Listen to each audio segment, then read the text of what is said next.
The word toxic has done something strange to the way we think about difficult relationships. It took a complex, specific, contextual problem and turned it into a sorting exercise. People are either toxic or they aren't. And once you've sorted someone into that category, the solution writes itself. Remove them, protect yourself, move on. It's clean, it's simple. It fits in a caption. And it's why most people using that word are still stuck in the exact relationship they used it to escape.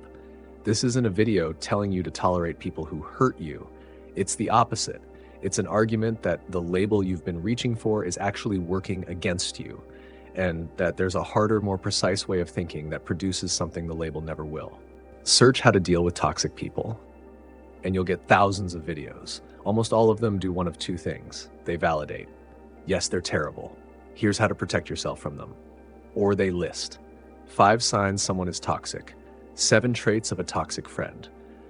Both formats share a hidden premise. Toxicity is a property of the person. It's in them, like a trait, like a blood type. Some people have it, some don't. And once you've correctly identified who has it, the work is basically done. This premise feels true because it's emotionally satisfying. If someone is toxic, you don't have to examine your own patterns, your own choices about who you let close, or the actual mechanics of what's happening between you.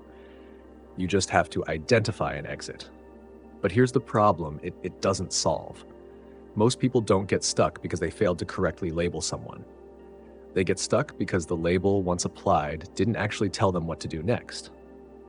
You can know someone is toxic and still not know whether to set a boundary, go gray rock, confront them, or leave. The label describes a feeling. It doesn't produce a plan. There's a piece of writing in Psychology Today that makes an argument worth sitting with.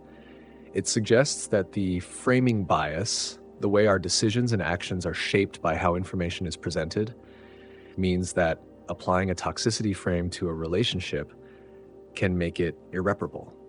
Think about what that means. The label isn't neutral. It doesn't just describe what you've observed, it changes what you're capable of seeing afterward. Psychologists call this a form of the halo and horns effect. Once you decide someone has a bad trait, you start noticing that trait everywhere, and you stop noticing anything that would contradict it. Ambiguous behavior gets interpreted through the label. A late reply becomes evidence of coldness. A neutral comment becomes evidence of cruelty. You haven't updated your view of the person based on new evidence. You've started filtering all new evidence through a conclusion you already reached. This is a corner case of something psychologists have studied for decades under a different name: the fundamental attribution error. When we explain someone else's difficult behavior, we tend to attribute it to their character. They're like that. They're a toxic person, rather than to their circumstances. Stress, exhaustion, and unresolved conflict from somewhere else entirely, a communication style they never learned to override. We rarely extend that same generosity to others that we automatically extend to ourselves. When we're short-tempered, it's because of the week we've had. When someone else is short-tempered, it's because of who they are. None of this means bad behavior should be excused. It means the explanation you reach for shapes what you think is possible to change. Here's the more rigorous frame, and it's less comfortable precisely because it demands more from you. No behavior is universally toxic. It's contextual, it's relational. The colleague who is controlling and exhausting to you might function perfectly well with someone who has firmer boundaries, or who simply doesn't trigger that particular dynamic. The family member whose criticism destabilizes you might say the exact same words to someone else and get shrugged off. This isn't because toxicity is subjective in some hand-wavy, everything is relative way. It's because behavior doesn't exist in a vacuum. It exists between two specific people, with two specific histories, sensitivities, and patterns. This reframe isn't excuse-making. It's precision. And precision is what actually lets you do something. Instead of asking, are they toxic, which has exactly one useful answer and one useless action attached to it, ask 3 sharper questions. What specific behavior is causing harm? Not a vibe, not a category, a specific describable action. Do they interrupt you every time you try to express a need? Do they use guilt to redirect conversations away from accountability? Do they escalate disagreements into character attacks? Name the mechanism, not the label. What does my continued engagement cost me? And why am I paying it? This is the question most people skip because the answer is often uncomfortable. Sometimes the cost is genuinely worth paying. A difficult parent you're choosing to stay close to for reasons that matter to you. Sometimes it isn't. And the only reason you're still paying it is guilt, fear of conflict, or a belief that leaving makes you the bad one. What would need to change for this dynamic to be different? And is that actually possible? Not. Will they change? Whether change is structurally possible given who they are, what they're willing to acknowledge, and what you're willing to require.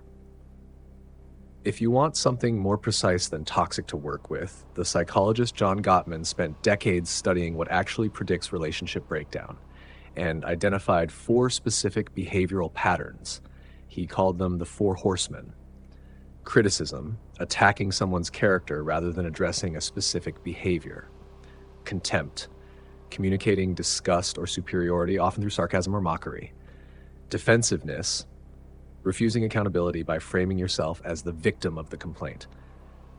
And stonewalling, withdrawing from the interaction entirely as a way of shutting it down. Notice what these have in common. Each one is a specific, observable pattern. Each one can be identified in a single conversation. None of them requires you to conclude anything about someone's fundamental nature. You don't need to decide someone is toxic to notice that every disagreement with them ends in contempt. You just need to notice the pattern. This matters because specific patterns can be tested against reality. Does the contempt happen every time, or only under specific stress? Does the stonewalling happen with everyone, or only with you? A label forecloses that question. A pattern invites it. What actually protects you? There's a popular strategy for dealing with difficult people called gray rocking. Make yourself as unresponsive and uninteresting as a gray rock, so the other person loses interest in engaging with you. It's worth examining critically, because it's often prescribed as a complete solution when it's really a narrow tool. Gray rocking can reduce the fuel available to someone who feeds on emotional reaction, but it doesn't change the underlying dynamic. It doesn't build anything. And if used as a permanent strategy in a relationship, you can't fully exit. A co-parent, a workplace, a family gathering, you can't skip. It just becomes a low-grade, ongoing performance of numbness. It's a shield. It was never meant to be a life. The psychiatrist Murray Bowen offered something with more structural depth, a concept called differentiation of self. It's the capacity to stay connected to someone, even someone difficult, while still maintaining a clear, stable sense of your own thoughts and emotional state, without being swept into their reactivity or needing them to change in order for you to feel okay.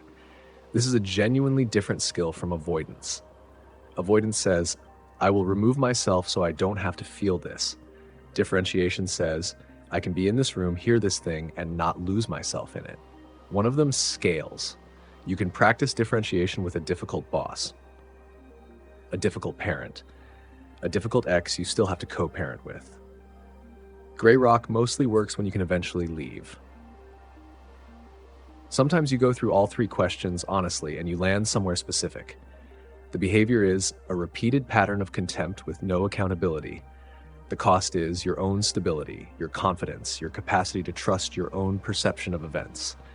And the answer to the 3rd question, could this change, is no. Not because you haven't tried, but because change would require an acknowledgement they've shown no willingness to make. That's a case for exit. But notice the shape of the argument that gets you there. It isn't, they're toxic, I need to protect myself from a toxic person.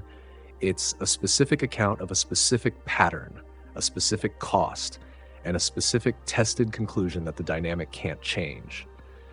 This turns out to be a stronger foundation for leaving, not a weaker one. Here's why. The label toxic is vulnerable to a very specific kind of manipulation. I've changed. I'm not like that anymore. That was a bad week. Not who I am. A label describes a person, and people can seem to become a different person, at least for a while, at least convincingly. A specific account of a pattern is much harder to talk you out of. If your reason for leaving is, they consistently respond to any accountability with contempt, and that has cost me my ability to trust my own judgment, Then the question, have I changed, has a clear checkable answer. Has the pattern actually stopped over time under the same conditions that used to trigger it? Not. Do they seem different in this conversation? Specificity is resistant to gaslighting in a way that a label never was. Here's the deeper cost of the toxic people frame that nobody talks about. It outsources your agency to a diagnosis. Once you've decided someone is toxic, the work is over. You've identified the villain. Your only remaining job is to survive them or escape them. There's a strange relief in that because it makes you passive. Something is being done to you by a type of person, and your response is proportionate and obvious. The relational frame gives you back something heavier. If it's not they're toxic, it's this specific behavior in this specific dynamic is costing me this specific thing. Then you're not just a target anymore. You're an active participant in a system, which means you have leverage inside that system. You can change your response. You can test whether change is possible. You can set a specific boundary tied to a specific behavior rather than a vague, unenforceable wish that someone stop being who they are. That's more work. It's also less certain. You don't get the clean satisfaction of a verdict. What you get instead is something closer to the truth and something you can actually act on. The question was never really, are they toxic? It was always, what exactly is happening here? What is it costing you? And what are you going to do about it? That question doesn't fit in a caption, but it's the only one that was ever going to get you somewhere.